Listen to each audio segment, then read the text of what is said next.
Professor Spearman, first of all, I just wanted to say thank you before I start this video for uploading all of these interviews. I watched a lot of them so far. I plan on watching all of them, but this has been a great starting point for me to get some ideas as far as career paths within sports management, so thank you for that.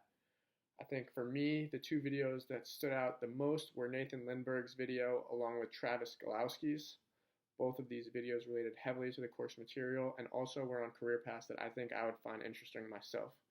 Nathan and Travis both operate somewhat in the world of sales, so there are a lot of parallels between topics they're discussing in their interviews and chapters 10, 11, and 12.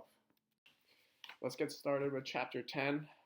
Both Nathan and Travis were very aware of their marketing target in their videos. The textbook used the Super Bowl as an example of a very broad target audience. Essentially, everyone is watching the Super Bowl. Nathan and Travis, however, both work in fields with very specific marketing targets. This is something that they both really use to their advantage. Nathan, with Twitch, for example, when pitching a client, really uses this to his advantage to make a client feel like their brand is really being put in the best place possible. Nathan knew, for example, specific demographics for specific video games, which games are being played more by affluent players, and even the average age of the players. Travis, who is a sales rep for the PGA Tour, is extremely aware of the demographics of the golf fan base. PGA fans are 87% white, 63% are of the age 55 and up, 2 out of 3 are male, and 27% are coming from a household making over 100K. With this being said, Travis was very aware of the fact that he would have a high success rate selling to insurance companies, banks, and other related industries. Chapter 11, one of the big topics was sponsorship objectives. Some of these objectives were to, firstly, build brand image. For example, you see ads for Duracell all over the Twitch website. Now when gamers go to buy batteries, they will recognize that brand as something that's being associated with their favorite gamers. Another one is increased brand loyalty. For example, a lot of PGA events are sponsored by Mercedes.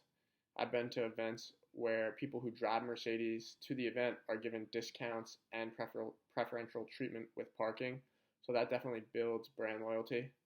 Another one is stimulate sales. For example, with Twitch, Grubhub was another sponsor. They had a link to bring you from Twitch to Grubhub. So just one click and you can be using their website to order food, so obviously that's revenue generating. And finally, another one was gain access to a community of potential customers. So, for example, if you're Chase and you're looking to get people to try a new credit card, a PGA Tour event is a perfect place because of the fact that you have such a high percentage of people who are making over $100,000 a year. So this is definitely a great place for you to be. Another Chapter 11 topic which was so relevant was clutter. Clutter was not something that was specifically mentioned by either Nathan or Travis, but it is definitely something that both of them need to be concerned with when they're talking to customers. They each had their own positive spin to put on this. For example, Travis compared a PGA course to a blank canvas, which gave them free range to modify and build towards sponsors' specific needs. As a sponsor, though, you need to be worried about this. You can easily have poor product placement at an event like this, and as a result, you'll be getting far less impressions throughout the event. The same thing holds true for the Twitch website. Obviously, some of the prime real estate on the page is going to make a huge impression, but some of these other locations you need to be really careful with. So you have this big Jersey Mike's advertisement as you first enter the Twitch website, and then as you start to click on some of the different options, you can scroll all the way to the bottom, and this is where you have a lot of the advertisements building up.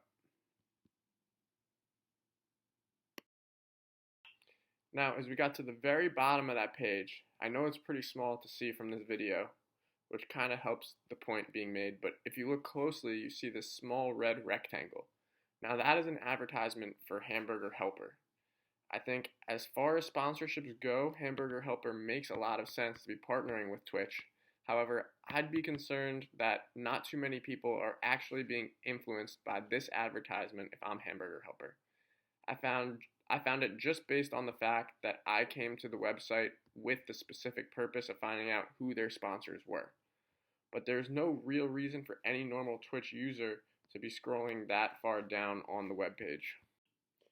Another talking point that tied in with both Nathan and Travis's interviews was one of the class readings, a conceptual model of the corporate decision-making process of sports sponsorship acquisitions. Stage 2 of this reading specifically talks about the complexity of the makeup of the buying center. Wepler and McCarville discovered that 4 of the 5 organizational actors could be identified in their study: gatekeepers, influencers, deciders, and buyers. All of these groups play a role in the interaction process.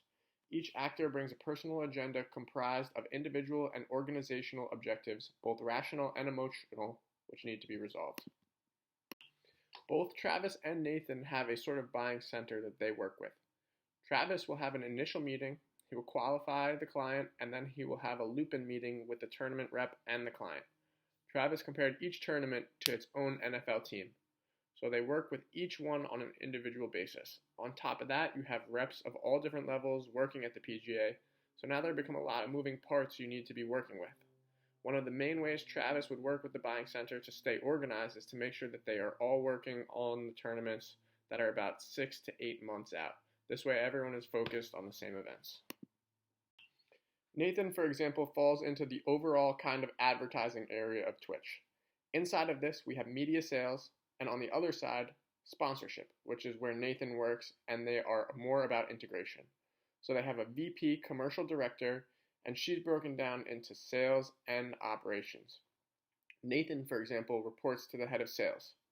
Now you have teammates set up working with different leagues, teams, and influencers, all the way to event operations. TwitchCon, for example, they have a sales and operation team dedicated specifically to that. Sales can be directors or outside sellers, and as Twitch is growing, the sales directors are being given smaller regions so they can focus more on specific areas. So now again, you have all these moving parts working within what we call the buying center, and all of these people are giving feedback when it comes to making new deals with sponsors. You can also see the correlation between the videos and Table 1, the sponsorship buying decision grid. This grid is broken down into 3 parts: new sponsorship, modified sponsorship rebuy, and straight rebuy. Each one of these buying situations then has 3 parts to that: newness of the problem, information requirements, and consideration of new alternatives. Nathan, for example, was working with Snickers in a new sponsorship situation. When Snickers came to Nathan, they told him that they wanted to get as many different touch points as possible. So they were given a team sponsor, league sponsor. They started with media buying, targeting games that they were concerned about. Then they became silver sponsor of Rocket Ship Series. They also sponsor Team FlyQuest, which has teams in Rocket League and League of Legends Championship Series. And then on top of that, they also had custom emotes. So when people watch Rocket League, they can use custom Snickers emotes in chats. And finally, they have an e-commerce play where they can sell a product and get bits back. So obviously Snickers is a perfect example of a new sponsor, and you can see how much effort Nathan had to put into newness of the problem and information requirements section of this chart. Next year, when their 12-month marketing strategy is over, Snickers will either become a straight rebuy if they feel their campaign went perfectly, or it will be a modified rebuy. But some way or another, Nathan will be using this sort of outline to process their deal with Snickers. Another major way that the videos tied together with the class was the fact that COVID has had a major effect on the way we operate. Like I said, I watched a lot of the interviews you did, and COVID was a big talking point in a lot of them. There aren't too many parts of the sports world that have been left unaffected. Travis was definitely feeling the effects of COVID. During normal times, Travis would have been making a lot of cold calls, but now he didn't feel that as appropriate, seeing as people are rarely in the office. As a result, he's transitioned towards creating email campaigns, and he's found that to be much more successful. The other major change is that golf hasn't had fans since March. This has forced Travis to take his focus off of current events and shift it toward future events, which he would otherwise wouldn't be worrying about right now. COVID has changed the way that he markets his events, because instead of trying to fill an event with as many people as possible, now he finds himself trying to hype up events as being more exclusive. Nathan, on the other hand, with Twitch, didn't mention COVID once in his interview. Golf, tennis, some of these sports are very safe when it comes to the chances of athletes spreading COVID during competition. The EA Sports space takes this to a whole nother level, though. They really couldn't be in a better place because of the fact that this is something you can do from the safety and comfort of your own home. I don't think anyone was surprised to see Twitch do big numbers since the start of COVID. They were up 45% in live streaming sector between March and April and up 99% over the last year.